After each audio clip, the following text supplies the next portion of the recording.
기도하고 있는 분들 인사합시다. 하나님이 우리와 함께 계십니다.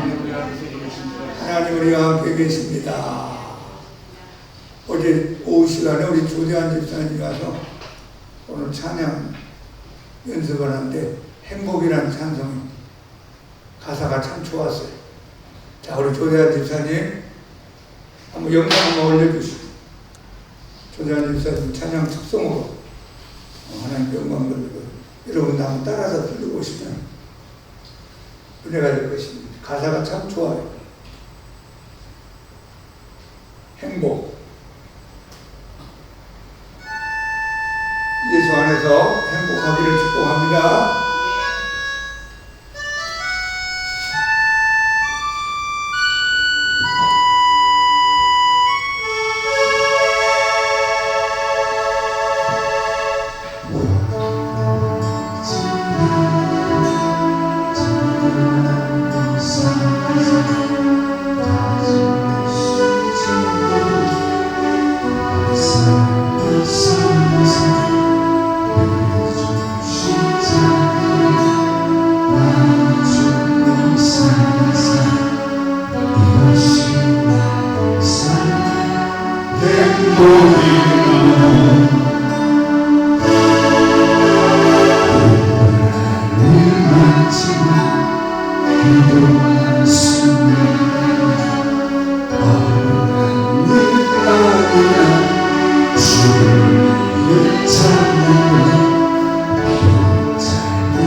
행복한 여러분 되기를 축복합니다. 우리는 행복이 세상의 인류라고 쫓아다닙니다. 돈 많으면 행복할까? 오래 살면 행복할까? 권력이 있으면 행복할까? 그런데 여러분, 참된 행복은 예수님 안에 있습니다. 예수님 안에 행복이 있으니까 예수님 은혜 받고 예수님 함께 동행하기를 축복합니다. 자, 오늘 여러분과 함께 한번 크게 합시다. 예수님처럼 극복하자. 예수님처럼 극복하자. 여러분, 인생이 꼬이고 막힐 때 여러분 어떻게 대처합니까? 인생이 내 마음대로 내 계획대로 잘 풀리지 않을 때 여러분 어떤 마음과 태도를 취하며 살아갑니까? 우리가 인생을 살다 보면 잘 나갈 때가 있습니다. 푸른 초장, 실만한 물가로 갈 때가 있습니다. 근데 인생을 살다 보면 꼬일 때가 있고 막힐 때가 있고 고난의 시간을 만날 때가 있습니다. 사망의 음침한 골짜기와 같은 길을 걸어갈 때가 있을 것입니다. 세상 사람들은 인생이 꼬이고 막힐 때 세상의 방법을 가지고 해결해 보려고 노력을 합니다. 그러나 우리는 예수님을 믿는 사람들이기 때문에 예수님의 방법을 잘 배워서 우리 인생이 꼬이고 막힐 때, 어려울 때 풀어나가는 믿음의 사람이 되어야 할 것입니다. 불신자의 삶의 태도와 성도의 삶의 태도가 다르다는 것입니다. 예수님이 오늘 마태복음 11장 앞부분에 보면 고을을 다니면서 많은 권능을 행하시고 말씀을 전했는데 별로 반응이 좋지 않았습니다. 그러니까 예수님이 그렇게 능력을 나타내고 기적을 보여주고 좋은 말씀을 전했으면 아멘, 아멘 하면서 100명은 100명이 다 예수님 믿었으면 좋겠는데 거부하고 받아들이지 않았습니다. 그 장면을 우리 한번 같이 읽어볼까요? 마태복음 11장 20절. 예수께서 권능을 가장 많이 행하신 고을들이 회개하지 아니하므로 그때 책망하시되 화있을진저 고라시나 화있을진저 벳세다야 가버나무아 하면서 예수님이 지금 뭔가 화가 나셔가지고 그렇게 열심히 기적을 해가고 땀을 흘려서 설교했는데 좀 반응이 좋아지지 않겠어요? 예수님이 지금 11장 21절부터 24절까지 굉장히 화난 모습으로 그들을 꾸짖는 장면이 기록되어 있습니다. 여러분, 예수님의 기적과 말씀을 듣고 본 사람들이 적극적으로 반대하는 사람들이 있고 무관심한 사람이 있고 적극적으로 영접하고 믿은 사람들이 성경에 나타납니다. 여러분은 주님 앞에 나올 때마다 적극적으로 믿고 영접하고 은혜 받기를 축복합니다. 똑같은 설교인데 은혜 못 받고 간 사람이 있고 똑같은 설교인데 그날 눈물이 쏟아지면서 은혜 받고 가는 사람이 있습니다. 똑같은 설교인데 졸다 가는 사람이 있고 딴 생각하는 사람이 있을 수 있습니다. 오늘 이 예배에 참석한 우리 모든 성도님들은 다 은혜 받고 가기를 예수 이름으로 축복합니다. 그러면 예수님 입장에서 지금 사역이 꼬였잖아요. 이게 안 풀리잖아요.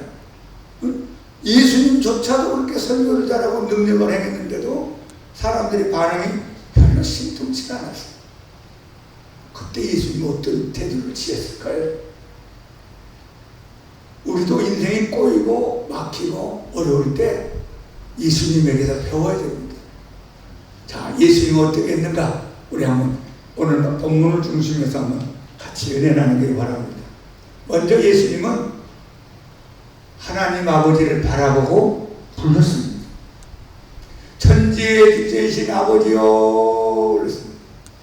여러분, 꼬이고 어렵고 답답할 때 꼬이고 어려운 문제만 보고 환경만 보고 사람만 보지 말고 하나님을 바라보기를 축복합니다. 하나님을 부르세요.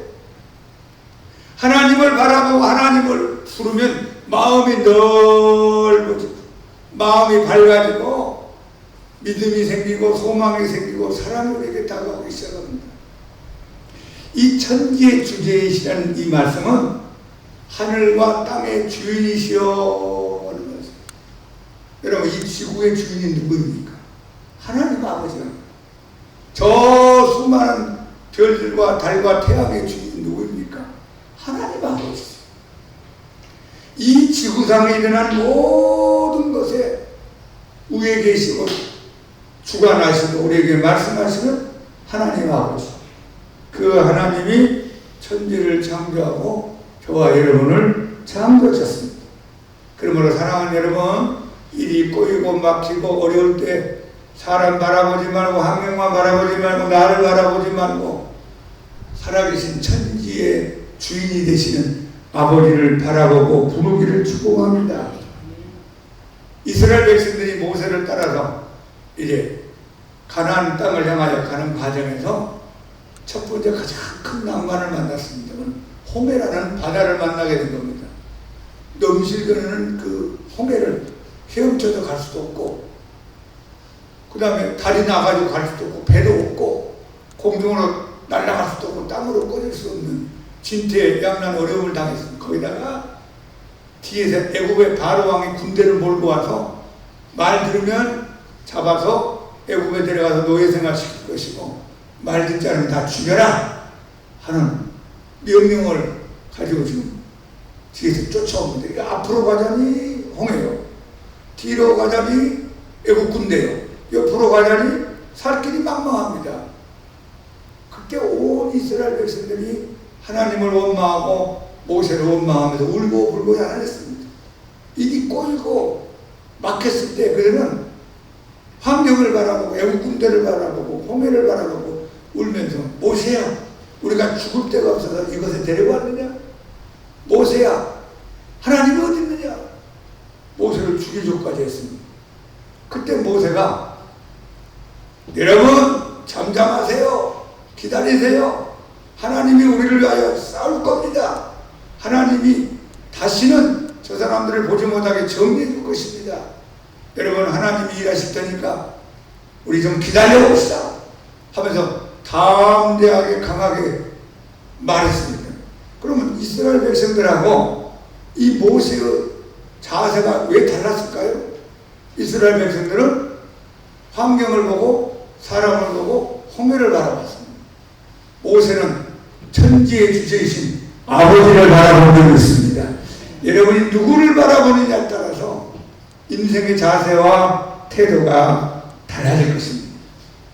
히브리서 12장 2절 한번 같이 크게 읽어봅시다.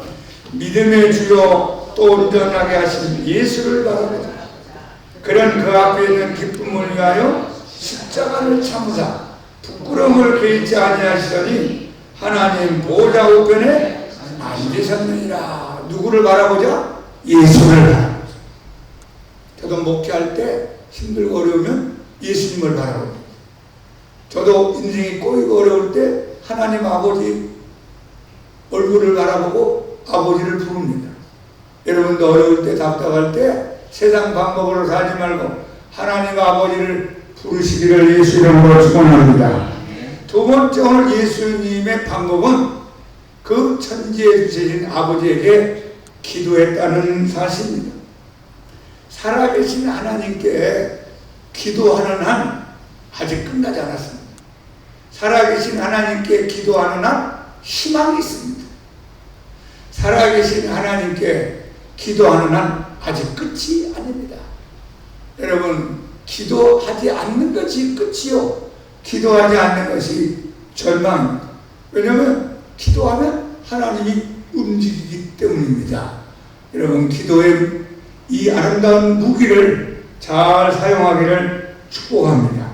예수님이 그렇게 기적을 행하시고 말씀을 증거하는데 회개하지 않고 도리어 배척한 것을 주님 마음 아파하면서 예수님은 하나님 아버지 앞에 기도하기 시작했습니다. 자, 우리 11장 25절을 같이 한번 읽어봐요. 그때 예수께서 대답하여 이르시되 천지에 주시신 아버지여, 이것을 지혜롭고 실기 있는 자들에게는 숨기시고 어린아이들에게는 나타내심을 감사하나이다. 옳소이다. 이렇게 된 것이 아버지의 뜻입니다. 예수님은 답답하고 마음이 무겁고 일이 꼬일 때 하나님 아버지 앞에 뭐 했다고요? 기도했습니다. 여러분 어려움이 있을 때 누구를 찾아갑니까? 무슨 일을 합니까? 어떻게 살아갑니까? 하나님 앞에 엎드려 기도하는 여러분 되기를 축복합니다. 그게 최고의 지름길이고 그것이 최고의 해답입니다. 내가 사람을 아무리 찾아다녀봤자 해결할 길이 없을 때가 있잖아요. 내가 다른 방법을 아무리 왔다 갔다 하면서 찾아봤자 해결할 방법이 없습니다. 하나님을 찾아가 엎드려 기도하세요. 예수님의 일생은 어려울 때마다 하나님 엎드려 기도했습니다. 가장 어려울 때가 언제였겠어요? 겟세마네 동산에서 피땀 흘리면서 기도한 사건입니다. 베드로, 야고보, 요한 세 명의 제자를 데리고 겟세마네 동산에 가서 세 번에 걸쳐서 기도합니다. 아버지여 할만하시거든 이 잔을 내게서 옮기시옵소서. 이 십자가 말고 다른 방법으로 인간을 구원할 길이 없습니까? 인간의 죄 문제를 해결할 길이 없습니까? 그러나 나의 원대로 하지 마시고 아버지의 원대로 되기를 원합니다. 세 명의 제자들은 졸고 있고 자고 있었지만 예수님은 세 번에 걸쳐서 크게 얼마나 기도했는지 이마에서 얼굴에서 피가 쏟아질 정도로 피땀을 흘리면서 기도했다고 성경은 기도하고 있습니다.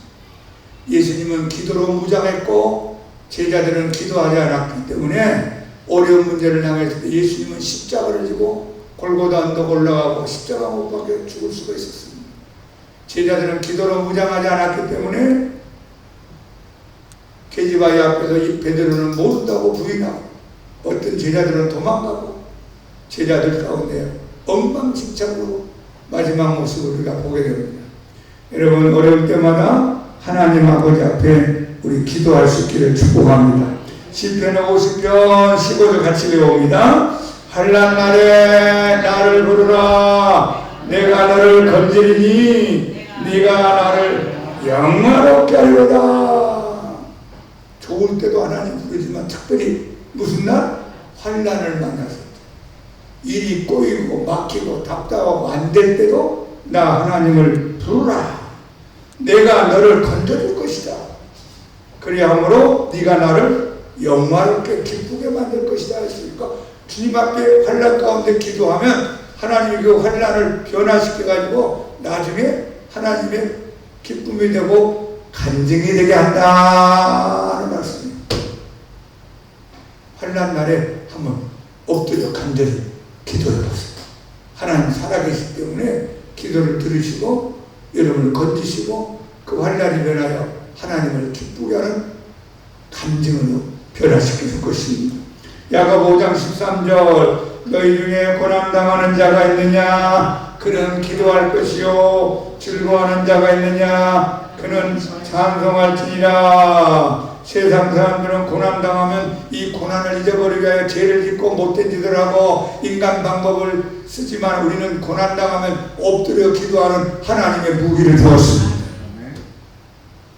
즐거워할 때는 사람들은 교만하고 잘난 척하고 자기 자랑을 하고 어깨에다 힘주고 다니지만 우리는 좋은 일이 일어나고 즐거운 일이 일어나면 하나님께 찬송하고 감사하고 하나님께 영광을 돌리는 겁니다. 우리에게 기도와 찬송 이 두 개의 아름다운 수레바퀴와 같은 무기를 주었습니다. 한번 합시다. 기도하고 찬송하자. 찬송하고 기도하자. 어려울 때는 하나님께 기도하세요. 좋은 일이 생기면 감사 찬송을 많이 부르기를 축복합니다. 주 안에 있는 나에게 딴 근심이 있으랴. 십자가 밑에 나아가 내 짐을 돌았네. 주님을 찬송하리.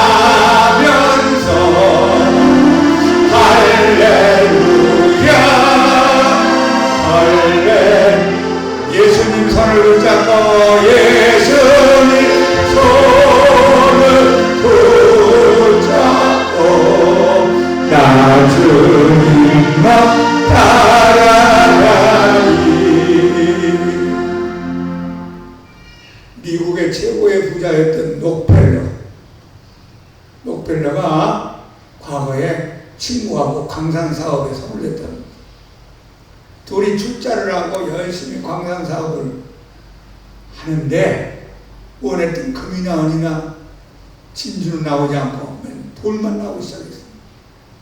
그래도 어느 날 친구가 돈을 다 챙겨가지고 도망치고 없어졌습니다. 완전히 이제 뭐 광산이 막 폐허가 되고 임금을 못 준 직원들은 데모하고 쫓겨다니고 밑바닥까지 왔습니다. 근데 그 록펠러가 믿음의 사람이었고 기도하는 사람이었어요. 예배당에 가서 엎드려 기도합니다. 하나님, 저는 이제 빈 털터리가 됐습니다. 밑바닥까지 왔습니다. 하나님, 내가 어떻게 해야 됩니까? 무엇을 해야 됩니까? 제가 어떻게 할 방법이 없습니다. 울면서 하나님 앞에 간절히 기도하고 기도했습니다. 그런 기도하는 어느 날 마음 가운데 하나님의 음성이 들려왔습니다. 더 깊이 파라. 더 깊이 파라. 하나님, 돌밖에 없는 이 산을 더 깊이 파면 무엇이 생깁니까? 돌밖에 나오지 않습니다. 그런데 기도할 때마다 더 깊이 파라. 더 깊이 파라는 감동이 울려 퍼졌습니다. 그래서 하나님 말씀에 순종하는 마음으로 광산을 더 깊이 파고 깊이 파기 시작했어요. 그래서 어느 날 검은 물이 그 깊이 판 땅속에서 흘러 올라오기 시작했어요. 이게 무슨 검은 물이야 하고 조사했더니만 소리가 있었어요. 그 주위에 수많은 땅 넓이에 그 산의 밑바닥에 기름이 묻어 있었습니다. 석유가 매장되어 있었습니다. 그래서 록펠러가 석유 왕이 됐다는 겁니다. 여러분, 그때 록펠러가 기도하지 않았더라면 일이 꼬이고 막히고 어려울 때 기도하지 않고 술로 마음을 풀고 하나님 떠나고 원망하고 불평하고 불신자로 길을 갔다면 하나님이 그에게 석유를 주지 않았을 것입니다. 근데 그가 어렵고 답답할 때 예수님처럼 하나님 앞에 엎드려 간절히 기도했더니 숨겨놓았던 석유가 터져나오고 세계적인 재벌이 되고 갑부가 되게 만들어졌습니다. 사랑하는 여러분, 일이 꼬이고 답답할 때 우리 예수님처럼 하나님 앞에 기도하는 우리 모두가 되기를 축복합니다. 더 나아가서 인생이 꼬이고 막힐 때 여러분과 저는 하나님의 뜻을 헤아리는 지혜를 가져야 됩니다. 오늘 마태복음 11장 26절 한번 읽어보세요. 시작. 옳소이다. 이렇게 된 것이 아버지의 뜻입니다. 천지에 주신 아버지여, 지혜롭고 슬기는 자들은 숨기시고 어린아이들에게는 나타냈음을 감사나이다. 옳소이다. 이것이 아버지의 뜻입니다. 깨달았어요.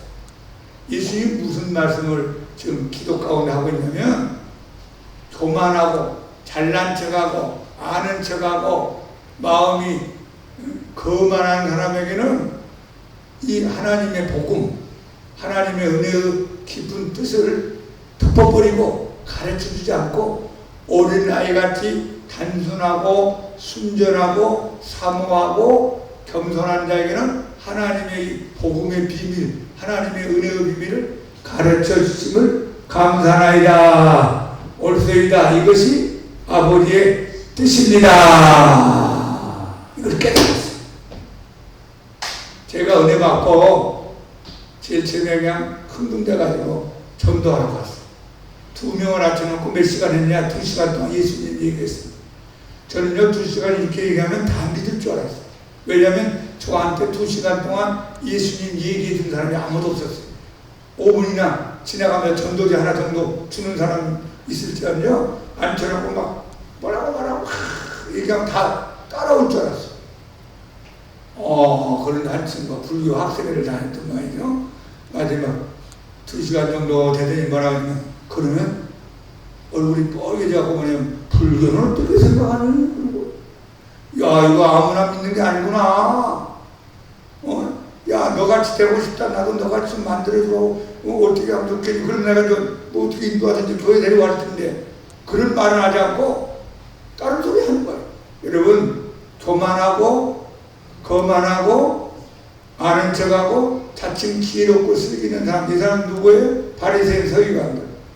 고라신, 벳세다, 가버나움 지역에 있는 마을의 사람들이었어요. 이 사람들은 복음이 가려져 버리세요. 아무리 설교를 들어도 못 알아듣는답니다. 그런데 어린아이같이 단순한 사람들은 한마디만 딱 들어도 하나님 말씀을 깨닫게 되는 것이 아버지의 뜻이라 하십니다.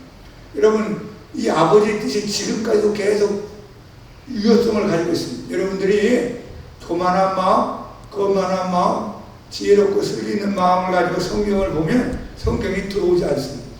그런 마음을 가지고 목사님 설교를 들으면 하나도 은혜가 안 됩니다. 하나님, 저는 부족합니다. 모자란 인생입니다. 죄 많은 인생입니다. 하나님, 나는 아무것도 아닙니다 하는 어린아이 같은 단순한 마음, 겸손한 마음을 가지고 성경을 펼치면 성경의 말씀이 내게 은혜를 주고, 목사님의 설교를 들으면 목사님 설교가 여러분에게 꿀송이보다 더한 은혜가 임할 줄 믿습니다. 지금도 그래. 지금도 제가 목사지만 제가 아는 척하면 하나님이 은혜를 차단시켜버립니다. 제가 목사지만 하나님, 나는 아무것도 아닙니다, 저는 부족한 사람입니다 하면 주님의 말씀을 열어주세요. 제가 여러분 앞에 이렇게 설교하는 거요, 그냥 내가 연구해서 나오는 게 아닙니다. 하나님 엎드려 기도해서 나오는 거예요. 여러분도 사모하는 마음으로 하나님의 마음 가운데서는 겸손한 마음으로 말씀의 은혜를 받기를 축복합니다. 여러분, 17살 때 애굽의 종으로 팔렸다가 형들을 나이 39살 때 만나게 돼요. 그리고 아버지 만나고 애굽에서 총리 생활하면서 아버지와 형제들 조카들 잘 뒷바라했던 요셉이 형들을 만났을 때 한 고백을 한번 들어보십시오. 요셉은 인생이 꼬이고 막히고 내리막히고 고난이고 모함당하고 감옥에 들어가고 하나님 잘 믿었는데 불구하고 이 풀리지가 않았어요. 자, 우리 한번 창세기 45장 7절부터 8절 한번 크게 봅니다. 하나님이 큰 구원으로 당신들의 생명을 보존하고 당신들의 후손을 세상에 두시려고 나를 당신들보다 먼저 보내셨나니, 그런즉 나를 이리로 보내니는 당신들이 아니요 하나님이시라. 하나님이 나를 바로에게 아버지로 삼으시고 그 온 집의 주로 삼으시며 애굽의 온 땅에 통치자로 삼으셨나이다. 형님들이 나를 이곳에 보낸 것이 아니고 하나님이 형님들을 통하여 이곳에 나를 보냈습니다. 그러므로 형님들이 나를 이곳에 보낸 것이 아닙니다. 걱정하지 마세요. 염려하지 마세요. 여러분, 주어가 바뀌었어요. 주어. 예전에는 형들 만나게 되면은 형들이 나 미워했지, 형들 잘 되는 거 봐라, 속으로 막 분이 올라오고, 옛날 그 생각은 막 열이 나가니 잠도 안 오고 밥맛도 없을지 모르지. 요새 또 사람이 이제 그럴 수 있잖아요. 근데 17살 때 헤어졌던 형들이 23년 가까이 된 다음에 만날 때 그때 깨달아. 아하, 하나님이 나를 먼저 애굽에 이민을 시켜놓고 자리를 잡게 한 다음에 때가 되니까 하나님이 아버지나 우리 형님들이나 조카들을 애굽으로 이민을 시키려고 나를 먼저 형님들을 통하여 보내셨구나. 이거 다 누가 하셨다고요? 하나님이 하셨구나 깨달았어요. 그 깨닫는 시간 23년이었어요. 23년이 지났어요. 여러분, 우리는 앞날을 모릅니다. 5분 후에 1시간 후에 1년을 모르고 사는 인생입니다. 하나님은 우리의 처음부터 마지막 죽는 그날까지 전체를 다 보고 여러분들을 인도하십니다. 그러므로 여러분, 지금 하나님의 뜻이 잘 헤아려지지 않고 이해가 안 돼도 인내함으로 기다려보기를 축복합니다. 기다리면 나중에 5년 전에 10년 전에 20년 전에 그 일이 나에게 일어난 일이 다 뜻이 있었구나 하고 아름답게 해석이 됩니다. 하나님을 사랑하는 자, 곧 그 뜻대로 부르심을 입은 자들에게는 모든 것이 합력하여 선을 이루느니라. 여러분, 사도 바울도 한번 생각해 보세요. 6주여 가지 사단의 사자가 계속 괴롭혔습니다. 무엇인가 고통이 있었던 모양이요. 그걸 놓고 하나님 앞에 간절히 기도했습니다. 하나님, 이 가시를 좀 나에게서 제하여 주옵소서. 내가 이것 때문에 고통받고 어렵습니다. 3번에 걸쳐서 간절히 기도했어요. 그랬더니만 예수님이 그에게 응답을 주시고 말씀을 주셨습니다. 자, 우리 한번 같이 읽어봐요. 고린도후서 12장 8절부터 10절을 크게 읽어봅시다. 시작. 이것이 내게서 떠나가게 하기 위하여 내가 세운 주께 간구하였더니 나에게 이르시기를 내 은혜가 내게 족하도다. 이는 내 능력이 약한 데서 온전하여 짐이라 하시니라. 그러므로 도리어 크게 기뻐함으로 나의 여러 약한 것들에 대하여 자랑하리니 이는 그리스도의 능력이 내게 머물게 하려 함이라. 그러므로 내가 그리스도를 위하여 약한 것들과 능력과 궁핍과 박해와 공고를 기뻐하노니 이는 내가 약한 그때 강함이라. 이 가시 문제를 놓고 3번 간절히 기도했더니만 예수님의 응답이 왔습니다. 내 은혜가, 나 예수의 은혜가 너에게 만족스럽고 족하도다. 이는 내 능력이, 나 예수의 능력이 약한 데서 온전하여 짐이라. 사도 바울은요, 성경에 있는 은사를 많이 경험하고 가지고 있습니다. 사도 바울은 병도 잘 고치고 귀신도 잘 쫓아냈어요. 심지어는 사도 바울이 입고 있는 옷을 갖다가 귀신 들린 사람한테 덮어주면 가지도 않았는데, 보지도 않았는데, 안수하지도 않았는데 귀신이 소리치고 도망가고 깨끗이 나왔습니다. 사도 바울은 저 천국까지 관광 갔다 온 경험이 있습니다. 그러니까 사도 바울이 조금만 잘못되면 이단의 개수가 될 수 있고 예수 이름으로 이상한 종교 지도자가 될 수 있습니다. 그래서 예수님이 그에게 가시를 허락해 주었습니다. 쿡쿡 찔리는 가시가 올 때마다 아유 아프다, 아유 어렵다, 나는 아무것도 아니다, 나는 부족하다, 예수님 아니면 나는 살 수가 없다, 이런 겸손함을 계속 유지하게 만들었습니다. 네가 약할 때에 내가 강하게 나타날 수 있는구나. 이 말씀을 깨닫고 사도 바울이 생각이 달라졌어요. 해석이 달라졌어요. 내가 크게 기뻐함으로 나의 여러 약한 것들에 대하여 자랑하리니 이는 그리스도의 능력이 내게 머물게 하려 함이라. 내가 그리스도를 위하여 약한 것들과 능력과 궁핍과 박해와 공고를 기뻐하니 한번 합시다. 내가 약한 그때 강함이라. 예수님이 크게 나타나는 방법은 내가 부족할 때구나, 내가 약할 때구나. 여러분, 목사님이 강하면 예수님이 안 나타납니다. 목사님이 부족하면 예수님이 나타납니다. 이게 성경의 원리입니다. 여러분이 강하면 예수님이 나타나지 않아요. 네가 한번 해봐라. 가만히 놔둬요. 근데 주님, 나는 아무것도 아닙니다. 나는 부족합니다. 나는 모자란 인간입니다. 주님, 나는 아메바 앞에서 꼼짝은 못합니다. 나는 아픕니다. 나는 큰 소리 치기 아무것도 없습니다. 그러면 주님이 나타나요. 주님이 해주세요. 이게 영적인 하나님의 신비한 법칙입니다. 여러분, 약해지기를 예수의 이름으로 축원합니다. 이걸 깨달았어. 아, 내가 인생이 꼬이고 막히고 가시 문제가 해결 안 되고 요셉처럼 이렇게 고난의 밑바닥으로 가는 것은 하나님의 뜻이 있고 하나님의 강함이 나타나기 위한 방법이구나. 내가 지금 가시 같은 문제를 안고 사는 것은 내가 하나님의 은혜를 더 받기 위한 방법이 될 수 있고 내가 기도하도록 하나님이 권면하는 사건이구나 하는 걸 깨닫게 됩니다. 일이 꼬이고 답답하고 막히니까 하나님의 뜻을 기도하면서 헤아리고 깨닫기를 예수님 이름으로 축원합니다. 하나님의 뜻은 좋은 것이고 지내놓고 보니까 하나님의 뜻은 아름다운, 그 하나님의 뜻은 멋있는 겁니다. 여러분, 우리가 우리 어르신 예배, 우리 노형제 예배를 2006년부터 시작해서 여기까지 왔는데 왜 우리 교회가 이런 사역을 감당할 수 있는지 아세요? 우리 교회가 약하기 때문에, 부족하기 때문에. 만약에 우리 교회가 일반 교인들만 계속 오면은 우리 거긴 관심이 없습니다. 눈을 두지 않았을 거예요. 한 명이라도 귀하니까. 목사님 입장에서 한 명이라도 교회가 얼마나 귀하겠어요. 이건 개척교회를 해봐야만 아는 목사님의 심령입니다. 어느 개척교회 목사님이 그런 얘기하면 들어요. 목사님, 사람이 아니라 좋으니까 강아지라도 한 마리 들어왔으면 좋겠어. 강아지라도.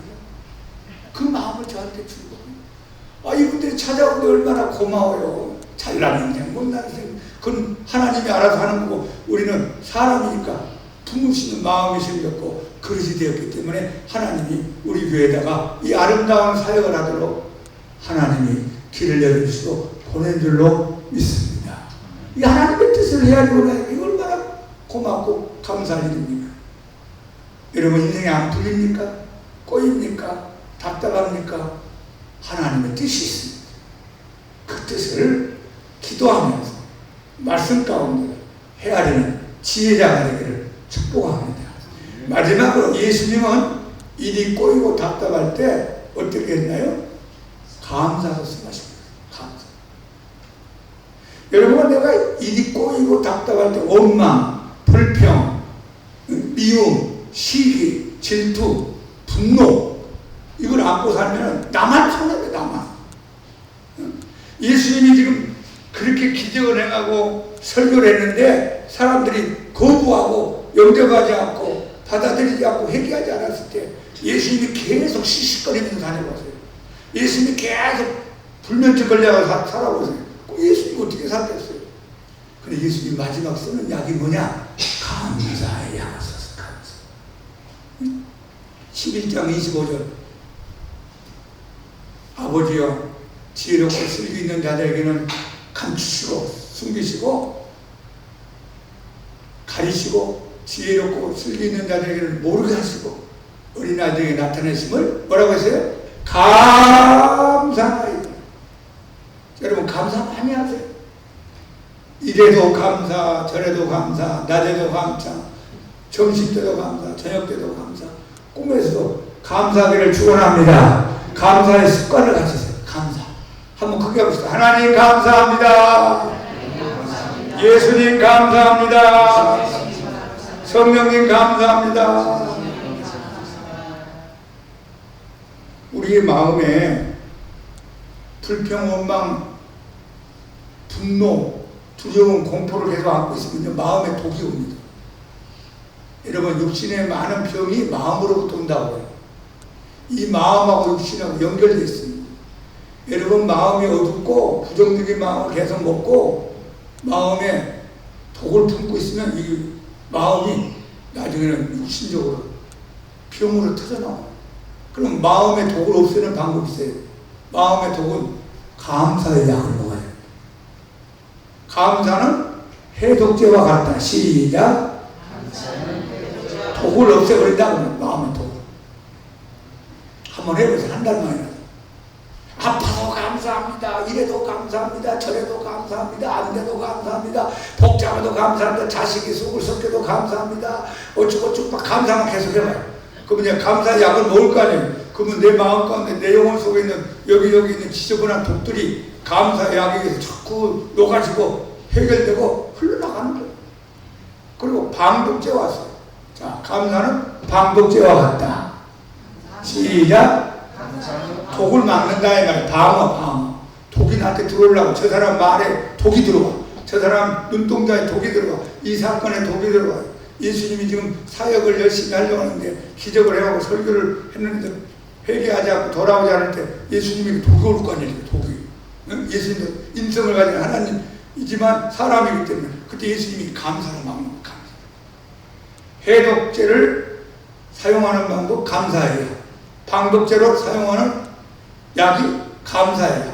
그러니까 독을 없애버리기도 하고 독이 들어오지 않도록 막아내는. 자, 우리 한번 성경 한번 읽어봅시다. 10편 50편 23절 시작. 감사로 제사를 드리는 자가 나를 영화롭게 하나니 그의 행위를 옳게 하는 자에게 내가 하나님의 구원을 보이리라. 하나님이 좋아하는 게 뭐예요? 감사하는 감사. 여러분, 부모가 좋아하는 자식이 누굴까요? 생각해보세요. 가만히 생각해보세요. 용돈 몇 푼 주는 거? 맛있는 고기 사주는 거? 그것도 중요하죠. 가장 중요한 것은 감사 잘하는 자식. 감사. 아버님 감사합니다. 어머니 감사합니다. 나를 낳아주시고 키워줘서 감사합니다. 며느리, 사랑받는 며느리가 누굴까요? 감사 잘하는 며느리. 사이가 감사하면 마음이 가겠지. 여러분, 친구 가운데 누가 마음이 갑니까? 감사 잘하는 사람. 감사하는 친구. 목사의 마음에 누가 제일 마음에 들었어요? 감사하는 성도. 여러분 성도 가운데 누가 마음에 들어요? 감사하는 성도. 다른 사람이 나한테 감사하기만 기다리지 말고 여러분이 먼저 감사하기를 바랍니다. 먼저 감사해. 먼저 기다리면 안 돼요. 먼저 감사해요. 집사님 보여서 만나 뵙게 되어 감사합니다. 권사님 얼굴 보니까 참 내가 힘이 생깁니다. 감사합니다. 맛있는 음식 먹게 돼서 감사합니다. 약 먹게 돼서 만나게 되서 감사합니다. 그럼 이 교회가 뭐예요? 천국이 되는 거예요. 천국은 감사 충만한데요. 지옥은 원망이 충만한데요. 지옥은요 절대로 감사가 없습니다. 여러분 지옥 같은 가정이 감사가 없는 집안이에요. 천국 같은 집안은 감사가 살아있는 집안이에요. 마른 떡 한 조각만 먹고도 화목하는 것이 육선을 먹고도 고기 뷔페를 날마다 먹으면서 살면서 다투고 싸우는 것보다 나으리라. 감사가 살아있는 집안은 행복한 집안이고 복된 집안이고 웃음 있는 집안이고 싸우고 미워하고 원망하는 집안은 불행한 집안이에요. 지옥 같은 집안이에요. 우리 하나님도 감사 좋아하죠? 마귀는 감사할 줄 모른다. 시작. 마귀는 감사할 줄 귀신의 사전에는 감사가 없다. 시작. 귀신의 사전에는 감사가 없다. 지옥은 원망뿐이다. 지옥은 원망뿐이다. 하나님의 사전에는 감사가 충만. 천국은 감사로 충만한 것입니다. 성경 기절 데살로니가 5장 18절 시작. 범사에 감사라. 이것이 그리스도 예수 안에서 너희를 향하신 하나님의 뜻이니라. 제 아는 목사님이 평택에서 목회를 하는데요. 그 목사님이 신학교 다닐 때 이야기를 저한테 개인적으로 해줍니다. 그 간증이 참 감동적이었어요. 신학교 다니면서 교회에서 만난 우리 자매하고 사랑을 하게 됐어요. 그 둘이는 이제 사랑을 약속하면서 결혼까지 생각했어요. 근데 문제가 생겼어요. 그 집안에서 그 아가씨만 자매만 예수님 믿고 아버지 어머니는 안 믿습니다. 아버지가 이걸 알고 펄쩍 뛰었어요. 나는 내 눈에 흙이 들어가기 전까지 목사 될 사람에게 내 딸을 줄 수가 없다. 아버지가 적극적으로 반대합니다. 여러분 옛날 시대만 해도 그런 반대하면 또 자녀들이 또 부모 말을 어느 정도 듣고 숙이지 않았어요. 둘은 좋아하는데 아버지가 그렇게 적극 반대하니까 이 아가씨가 이겨낼 수가 없었어요. 마지막으로 신학교 앞에 찻집에 옛날 말로 다방에 둘이 만났어요. 만나서 눈물로 이제 헤어지는 마지막 차를 마시는 거예요. 아가씨가 울면서 나는 전도사님을 따라서 하나님 일하고 싶은데 아버지가 저렇게 반대하니까 제가 이겨낼 자신이 없습니다. 울었어요. 그 말을 듣고 있는 전도사님이 화가 나 일이 꼬여버렸어요. 막혀버렸어요. 마음에 분노가 일어나서 그냥 그 자리에 팍 일어나가지고 다방 밖으로 나가면서 외쳤습니다. 그래 학교 기숙사를 향하여 가는데 교문을 지나가면서 하나님 막 떠들었어요. 하나님 일 안 할 겁니다.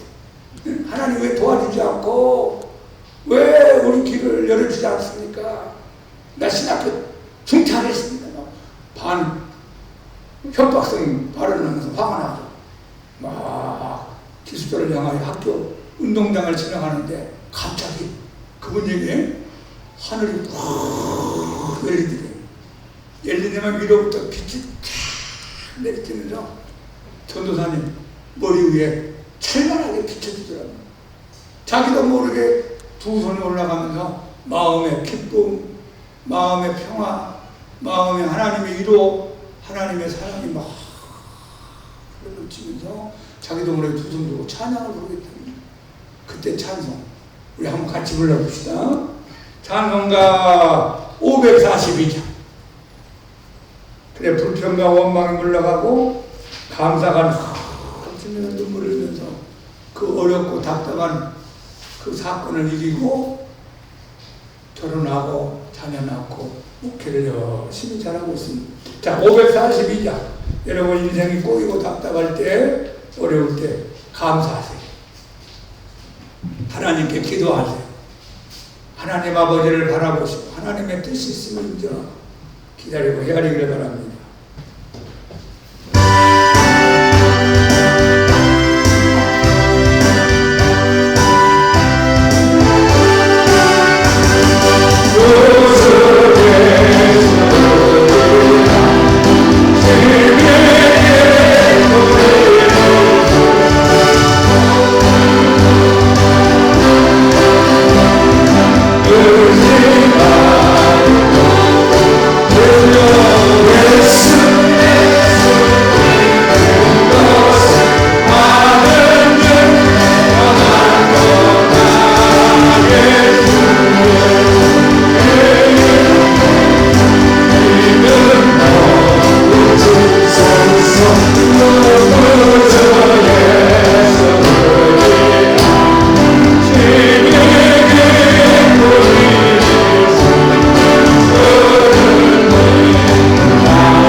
주저앉지도 못하고 뒤로 갈 수도 없고 두 손 들고 그 다음에 흘러나온 찬송가 342장입니다. 오늘 342장.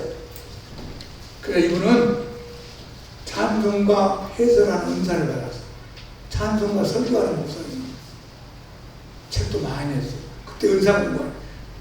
내가 일이 막히고 꼬일 때 여러분이 하나님께 기도하면 열리기도 하고 새로운 은혜를 주시고 새로운 믿음의 단계로 올라가게 됩니다. 자, 342장 한 장 힘차게 부르고